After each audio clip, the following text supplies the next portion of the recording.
अस्सलाम वालेकुम, नमस्कार, सत श्री अकाल एंड गुड इवनिंग। मैं हूं आरज़ू काज़मी और हमारे साथ भारत से मेजर जनरल राजन कोचर साहब हैं। बहुत शुक्रिया सर कि आज आप आए। Thank you so much. धन्यवाद Aarzoo ji, it's always a pleasure to be on show. Thank you so much sir. और बहुत कुछ आपसे सीखने को समझने को मिलता है और चीज़ें बहुत तेज़ी से चेंज हो रही हैं। हम जब प्लान कर रहे थे शो का तो हमारे ख्याल था हम ईरान डिस्कस करेंगे, लेकिन वो होते होते वेनेजुएला आ गया। तो सर क्या देख रहे हैं आप? वहाँ उनके प्रेसिडेंट को अरेस्ट किया गया। अब डोनाल्ड ट्रंप का ये कहना है कि वो अपनी मर्जी की गवर्नमेंट वहाँ पे चलाएंगे। क्या ये एक तरह से कह लीजिए कि गुंडागर्दी या एक तरह की जबरदस्ती नहीं दिखाई दे रही आपको कि ट्रंप की साइड से? देखिए, हर एक प्रॉब्लम के या हर एक एक्शन के दो पहलू होते हैं। एक होता है अमेरिकन पॉइंट ऑफ व्यू और एक होता है वर्ल्ड व्यू। अभी जो हम बात कर रहे हैं वर्ल्ड व्यू की बात कर रहे हैं कि अ, एक देश दूसरे देश के ऊपर यूनिलैटरली हमला करता है और एक उसके प्रेसिडेंट को अगवा कर देता है, उठा लेता है वहाँ से और अपनी पूरी ताकत इसको लगाता है और अपने जितने भी मिलिट्री आपके इंस्टॉलेशंस हैं उनको अटैक करता है। वेनेजुएला की मिलिट्री में कैजुअल्टीज हुई हैं, उनके काफ़ी सोल्जर्स मारे गए हैं और जो भी एयर डिफेंस सिस्टम है उसको नष्ट करता है।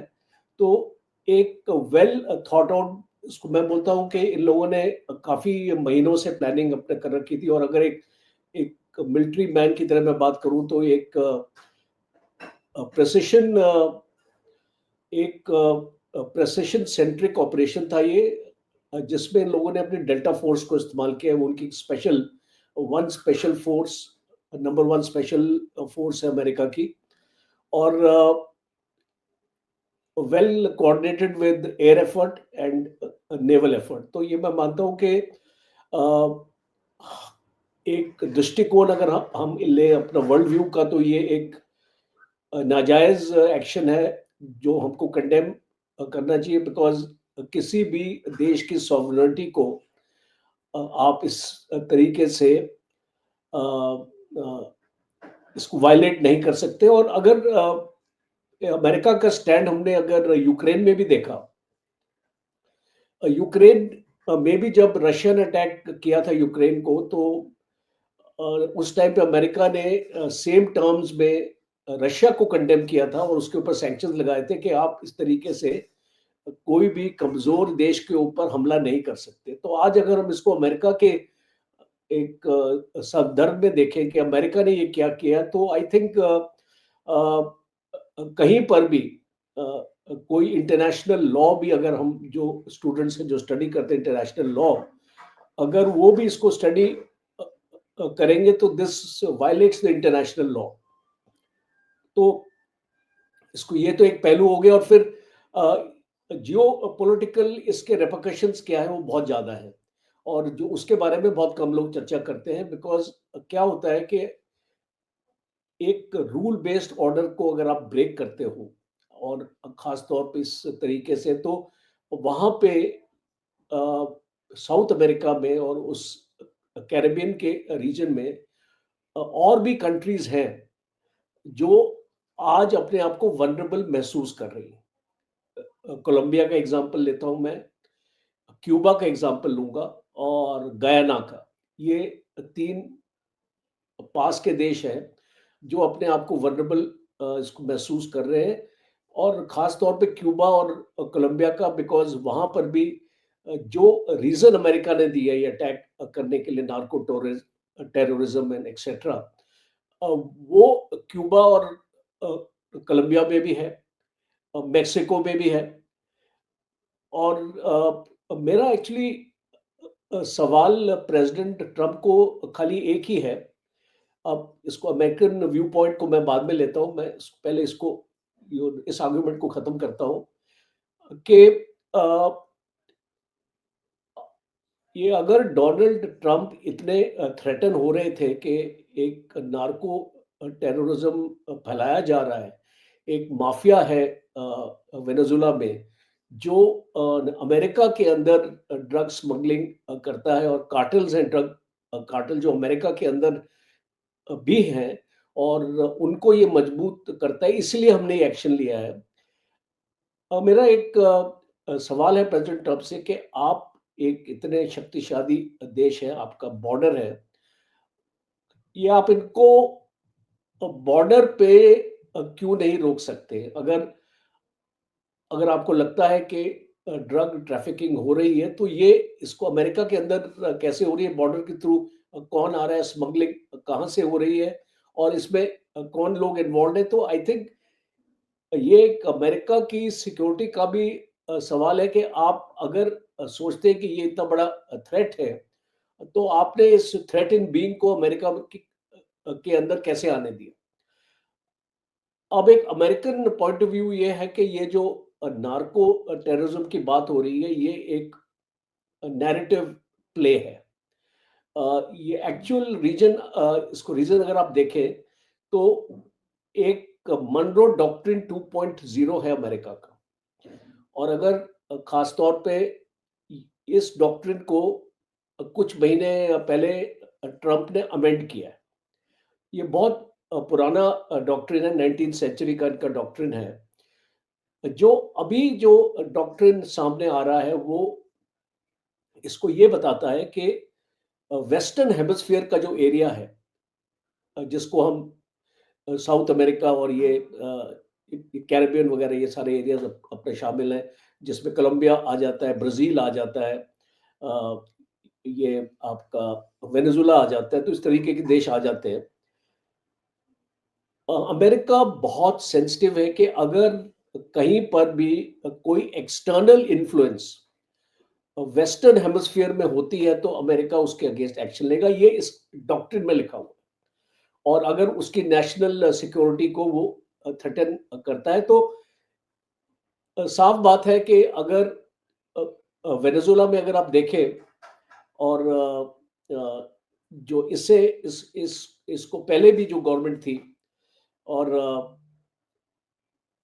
पिछले 2 डिकेड से एक एंटी यूएस स्टांस रहा है यहाँ पे वेनेजुला में। और चाइना, रशिया और ईरान की तरफ झुकाव रहा है। और 2017 में भी एक बार प्रेसिडेंट ट्रंप ने प्लान किया था अटैक करने के लिए, बट उसके एडवाइजर्स ने उनको बताया था उस टाइम कि ये अटैक आप मत कीजिए बिकॉज इसके वर्ल्ड वाइड रिपरकशंस हो सकते हैं। बट अभी 2017 के 2025 में अगर हम आ गए हैं तो खास तौर पे अगर आप देखें तो रशियन इक्विपमेंट काफी खरीदा गया है वेनेजुएला की तरफ से। S-300 जो उनका एयर डिफेंस सिस्टम है वो उनके एयरपोर्ट पे लगा हुआ है। चाइना के HQ-9 air defence radars Venezuela के लगे हुए हैं। और पूरी रशियन आर्मी वेनेजुएला ट्रूप्स को ट्रेन करती है और रशियन आर्मी के मिलिट्री एडवाइजर्स भी वेनेजुएला में काम करते हैं। चाइना का इसको रशिया का तो एक स्ट्रेटेजिक पॉइंट ऑफ व्यू से हथियार ट्रेनिंग वगैरह उस टाइप का इंटरेक्शन था, बट चाइना का इकोनॉमिक इंटरेक्शन था। और ये प्रेसिडेंट ट्रंप को अनकंफर्टेबल करता था क्योंकि वर्ल्ड की 60% ऑयल रिजर्व्स वेनेजुएला में actually Venezuela is the largest exporter of oil in the world. Saudi Arabia से भी उसका ज्यादा एक्सपोर्ट होता है। दूसरा है कि यहाँ पे लिथियम डिपॉजिट्स हैं और यहाँ पे रेयर अर्थ मटेरियल्स हैं। तो जहाँ पे अमेरिका चाइना से लड़ रहा है क्योंकि चाइना ने रेयर अर्थ मटेरियल अमेरिका के बंद कर दिए थे, आपको याद होगा मैग्नेट्स वगैरह पे बहुत हाई टैरिफ लगा दिया था अमेरिका का, उसने रिटेलिएट किया था। अब चाइना यहाँ पे पहुंच गया है और चाइना इनके रेयर अर्थ की माइनिंग में लग गया है। चाइना इनकी पूरी इंफ्रास्ट्रक्चर जो पोर्ट है इनका, जो मेन पोर्ट है जहां से इसको कोई भी इसको नेवल आपकी फोर्सेस इसको आ सकती है जा सकती है। चाइना का बहुत ही फ्रीक्वेंट यहाँ पे आना जाना हो गया और पूरी इंफ्रास्ट्रक्चर जो इसको वेनेजुएला की है पोर्ट्स की, खास तौर पे चाइना ने उसको टेक ओवर कर लिया। चाइना ने इसको सुनने में आया कि मोर देन $100 बिलियन इन्वेस्ट कर रखे हैं वेनेजुला में। और अब जो सिचुएशन बन रही थी कि ट्रम्प की बात ये लोग सुन नहीं रहे थे, इसको यूएसए के साथ जो ऑयल यूएसए को भी अगर चाहिए था तो उसके ऊपर भी रिस्ट्रिक्शन थी, बिकॉज वेनेजुला तकरीबन 60 to 70% चाइना का जो ऑयल है वो वेनेजुला से जाता है। तो जब इस तरीके का अगर आपके एक नेबरहुड में आपका दुश्मन आ जाएगा, और अगर ट्रम्प की आपने नेशनल सिक्योरिटी स्ट्रेटजी अगर आपने पढ़ी, उसके साथ मैं कनेक्ट करना चाहता हूँ इस डिस्कशन को, बिकॉज बहुत रेलेवेंट है वो। नेशनल सिक्योरिटी स्ट्रेटजी जो ट्रम्प की है, जो पिछले महीने रिलीज हुई थी, अच्छा, उसमें मेंशन ये किया गया है that China is our biggest threat and biggest adversary. तो चाइना को साउथ चाइना सी में टैकल करना एक बात है, चाइना को अपने नेबरहुड में टैकल करना दूसरी बात है। बिकॉज अब अमेरिका वनरेबल हो जाता है, क्योंकि अगर चाइना वेनेजुला में मजबूत हो जाता है, और अगर आपने ट्रम्प की स्पीच सुनी जो कल रात को एक प्रेस कॉन्फ्रेंस दिया, he made a mention that I had to take action before anybody comes inside Venezuela के, और कोई बाहरी ताकत वेनेजुला के अंदर इसको ना आ जाए, I had to carry out a preemptive strike। तो हम इसको एक प्रीएम्प्टिव के दायरे में भी ले सकते हैं कि चाइना, और अगर आपको याद होगा इस स्ट्राइक से एक दिन पहले चाइना का एनवॉय मदुरो के साथ उसकी 4 घंटे की मीटिंग थी। तो इसको क्या मिल रहा था और इसको क्या उसको हेल्प देने की कोशिश कर रहा था, बिकॉज पॉसिबली मदुरो को कंसर्न था कि कभी भी इसको वेनेजुला के ऊपर स्ट्राइक हो सकती है। बिकॉज आप जानते हैं कि पिछले 1 महीने से यूएस की कार्रवाई हो रही थी, और 2 उनके ऑयल टैंकर्स को जब्त कर लिया था, तीसरा ऑयल टैंकर को भी ट्रेल किया जा रहा था। तो इस तरीके की इंडिकेशन, ड्रोन्स अटैक हुए थे बॉर्डर के ऊपर, तो ये सब एक्टिविटीज चल रही थी। और अमेरिका ने जो भी उनके जो फाइटर प्लेन्स हैं, उनके F-35 और F-18 और F-6 एयरक्राफ्ट, और जो उनके इलेक्ट्रॉनिक वॉरफेयर के हवाई जहाज हैं, वो सारे अमेरिकन बॉर्डर पे एक्चुअली मूव कर गए थे, और वॉरशिप्स और सबमरीन एक्टिवेट हो चुकी थी, और चिनूक हेलीकॉप्टर, अपैची हेलीकॉप्टर इस्तेमाल हुए हैं। तो इस तरीके की अमेरिका ने अपनी तैयारी इसको कर ली थी। बट एक चीज आरजू जी माननी पड़ेगी कि जिस सीक्रेसी से ये अटैक हुआ, और जिस तरीके से, बिकॉज काफी महीने से प्लान हो रहा था, बट जिस सीक्रेसी से अटैक हुआ किसी को नहीं पता चला। चाइना के पास इतना अच्छा सर्वेलेंस सिस्टम है, उसको भी नहीं पता चला, रशिया को भी नहीं पता चला। वो ये 2 कंट्रीज हैं जो आज वेनेजुला में अपनी जड़ें गाड़ रही थी यहाँ पे। तो आई थिंक ट्रम्प के अगर पॉइंट ऑफ व्यू से देखें, मैं अभी एक वर्ल्ड पॉइंट ऑफ व्यू से तो मैंने इसको बात कर ली, अगर मैं इसको कंक्लूड करूँ इस आर्गुमेंट को, और अगर मैं ट्रम्प के पॉइंट ऑफ व्यू से देखूं, तो शायद वो अपने आप को जस्टिफाई करेंगे, इसको जस्टिफाई करेंगे कि जब बाहर की ताकतें एक रोग नेशन बुलाया गया है, ट्रम्प ने वेनेजुला को एक रोग नेशन बुलाया। एक रोग नेशन जब आप उसको ऐसे बुलाते हैं, इसका मतलब कि आपको कोई ना कोई कार्रवाई करनी पड़ेगी, बिकॉज पहले आपने सैंक्शंस लगाए, फिर आपने इकोनॉमिक ब्लॉकेड किया, वो भी काम नहीं किया, बिकॉज जो प्रेसिडेंट थे वेनेजुला के, वो पूरी फौज उनके कंट्रोल में है, और पूरे उनके जो सिस्टम्स कंट्रोल में है। तो डिसरिगार्ड किया गया ट्रम्प को, तो शायद ट्रम्प को ये फाइनल एक्शन लेना। लेकिन सर यहाँ पर एक चीज जो है, वैसे तो आपने बहुत अच्छे से जैसे पूरा एक्सप्लेन किया है डिटेल से, लेकिन सर क्या यहाँ पर अब ये समझा जाए कि जब ट्रम्प का मूड करेगा, वैसे तो ट्रम्प ही सारी गवर्नमेंट्स लाते ले जाते हैं, इवन पाकिस्तान में भी किसी को भी ऐसे उठा के ले जाएंगे, कोई पूछने वाला नहीं है। वैसे तो कई कंट्रीज जो है वो, चाइना और दूसरी कंट्रीज जो है वो कह रही है कि गलत है, चाहे उनके ऊपर उन्होंने ड्रग्स का भी इल्जाम लगा दिया है, उन्होंने कहा जी टेररिज्म का भी जो है वो भी कह दिया है वेनेजुएला के प्रेसिडेंट पे। लेकिन सर क्या मतलब अमेरिका का जब दिल करेगा किसी भी कंट्री में इस तरह से जाकर इंटरफेयर करेगा? मुझे तो ऐसे ही लग रहा है बिकॉज आपने उसको देखा उसामा बिन लादेन के साथ भी उसको क्या हुआ, हाँ। सद्दाम हुसैन के साथ क्या हुआ। हम्म। तो इसलिए और एक जनरल नोरेगा है जो पनामा का इसको प्रेसिडेंट था, अगर आपको याद होगा 1989 में अमेरिका ने एक हम्म। सिमिलर टाइप का एक्शन किया था और जनरल नोरेगा को भी उठा लिया था वहां से, और आज वो एक हाई सिक्योरिटी जेल में एक लाइफ इम्प्रिजनमेंट की अपनी सजा काट रहा है वहीं पे। इसका भी यही हाल होगा, मदुरो का भी यही हाल होगा, इसकी वाइफ का भी यही हाल होगा। तो एक तो ट्रम्प एक मैसेज दे रहा है चाइना को, रशिया को, that don't come in my neighbourhood, because hmm. अभी हमने इसका देखा है कि ये चाइना का बेल्ट रोड इनिशिएटिव है। आप जानते हैं कि हॉर्न ऑफ अफ्रीका, ये जो सारे एरियाज में ऑलरेडी पहुंच चुका है, 150 कंट्रीज में ये अपना दबदबा फैलाने की कोशिश करे। तो इसको मुझे लगता है कि सबसे इम्पोर्टेंट था कि चाइना को एक स्ट्रेटेजिक सिग्नलिंग हम इसको बोलते हैं, चाइना को एक स्ट्रेटेजिक सिग्नलिंग की गई है कि आप इस एरिया से दूर रहिए, क्योंकि हम एक टॉलरेंस की लिमिट होती है, उसके बाद हम एक्शन ले सकते हैं। दूसरा एक यूएन का भी मैं जिक्र करूंगा यहाँ पे, बिकॉज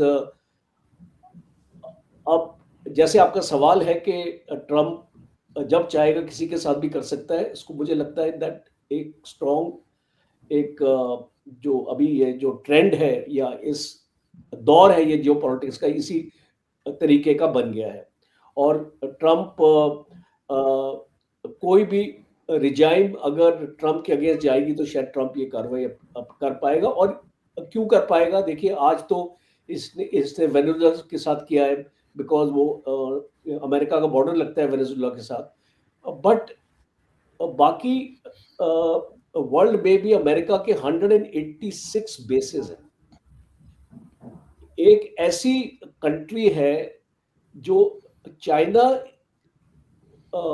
इकोनॉमिकली अमेरिका से compete कर सकती है, बट मिलिटरली जिस तरीके की आउटरीच है अमेरिका की, जो उनका सेंट्रल कमांड हमारे एरिया में सेंट्रल कमांड आता है, तो इसको वहां पे भी आप जानते हैं कि पाकिस्तान में भी अभी आपका एक वो लोग अपना बेस अपना बना रहे हैं। वो एक आइलैंड है ना जो आपका बलूचिस्तान से लगता है, एक जी। आपका एक आपका पोर्ट का नाम नहीं याद आ रहा मुझे अभी। तो जो उसको वहां पे भी एक अपना बेस बना रहे हैं, और वो इसको अफगानिस्तान में भी एक्चुअली चाहते थे कि अपना बेस बनाए वहां पे।